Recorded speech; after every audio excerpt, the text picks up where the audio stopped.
Assalamualaikum warahmatullahi wabarakatuh. Ketemu lagi dengan Bribka Suyono, tentunya masih di channel Suyono Listrik.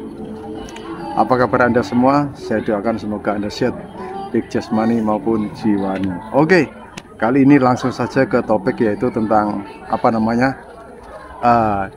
saat ini kalau kita dalam keterpurukan, rasa sakit hati, ya, trauma luka batin, menjadi sakit fisik. Nah, ingat, itu adalah awal dari langkah Anda untuk memperbaiki pola hidup Anda dan pola pikir Anda. Gitu. Karena apa? Sudah saya sering nyatakan bahwa sakit penyebab yang paling banyak itu adalah dari pikiran, yaitu 75%. Bayangkan ya, betapa dasarnya pikiran mempengaruhi ke jasmani kita. Nah, begini ya. Oke.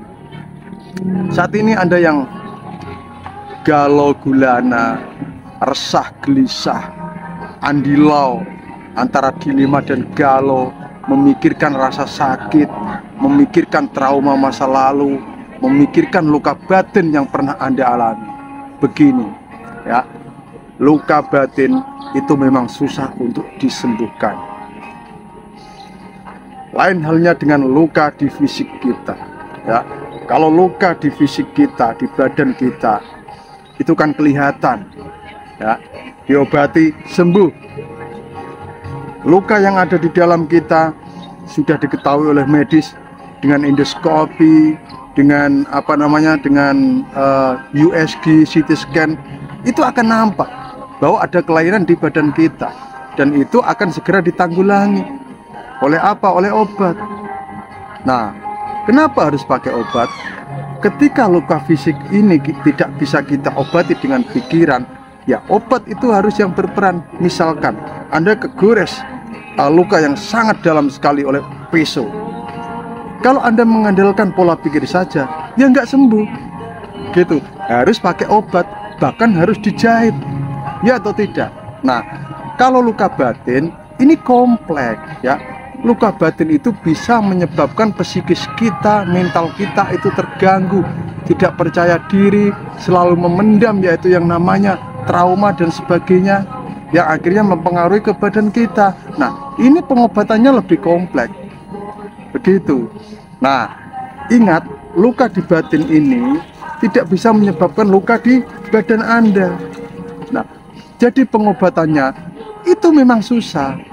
Dan hanya kesabaran, terapi, usaha kita, doa kita, itu yang bisa menyembuhkan. Serta pola pikir kita. Kenapa pola pikir itu diandalkan bagi orang yang menderita kecemasan, luka batin, ya, trauma masa lalu? Nah, karena apa? Luka batin, trauma masa lalu, kegelisahan, kecemasan, itu asalnya dari pikiran Anda. Memang itu terjadi secara fisik terjadi. Misalkan Anda memendam amarah sama siapa, ya betul, memendam amarah. Nah, amarah itu yang merasakan itu apa? Jiwa kan? Begitu, jiwa. Saat Anda marah, jiwa Anda ikut marah, ikut terganggu. Saat Anda diputuskan pacar, trauma, ditinggalkan oleh suami atau istri Anda terluka. Yang luka apa? Batin Anda, jiwa Anda, bukan fisik Anda. Kalau fisik mudah untuk disembuhkan, tapi kalau luka batin, trauma dan sebagainya, nah, ini harus sabar memang. Jadi selama Anda punya semangat, apalagi dibantu dengan konseling, dibantu juga dengan obat, nah, itu penyembuhannya akan lebih cepat. Gitu ya. Kenapa harus pakai obat, Pak? Kan ini luka batin, ini kegelisahan, kecemasan. Nah, begini ya, dalam otak kita itu ada yang namanya amigdala ya. Kalau salah mau dikoreksi. Nah, ketika kita itu sudah nggak bisa, misalkan otak kita nggak bisa bahagia, nggak bisa tenang, nggak bisa rileks, itu ada obat yang bisa merilekskan, membantu merilekskan. Nah, selain obat itu Anda minum, Anda juga harus mengelola pikiran Anda untuk mengobati Anda sendiri. Self healing gitu, menyembuhkan diri sendiri. Dengan apa, Pak? Nah, tentunya Anda pasti bosan mendengar ini, yaitu mengelola pikiran dan perasaan. Mengelola pikiran dan perasaan ini akan bisa Anda terjalani kalau Anda sering meditasi. Kalau pikiran Anda sudah hening, ya, hening. Nah, ini sekarang saya ada di Bandungan, ya. Sekarang saya ada di Bandungan. Kok Bandungan toh? Iya, Bandungan. Sekarang ada di Bandungan, Semarang. Nah, ini sarana saya juga untuk healing. Walaupun ada dengaran musik, yang namanya di tempat wisata. Gitu. Sarana healing Anda yaitu menyembah diri Anda, ya. Jangan lupa istighfar, tetap zikir, meditasi, relaksasi, kelola pikiran Anda, ikhlaskan semua yang sudah terjadi walaupun itu susah. Kalau Anda nggak bisa mengikhlaskan apa yang telah terjadi pada Anda, misalkan Anda sakit, ya, baik sakit fisik, sakit pikiran, atau kecemasan yang berlebihan, ya, sakit apapun, Anda harus ikhlas dulu, ya. Sadarilah sakit itu yang mengundang itu kita sendiri. Nah, kalau kita sudah sadar sama itu, nah, kita akan bisa mencari pokok permasalahan kita itu dari mana sih? Kok saya selalu begini itu bagaimana? Anda harus bisa mempelajari diri Anda sendiri.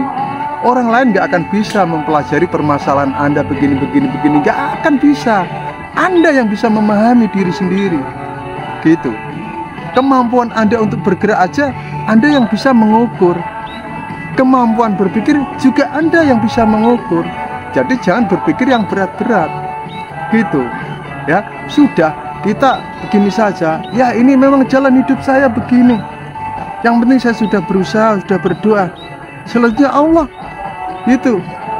Ya, usaha dan doa itu beriringan, gitu.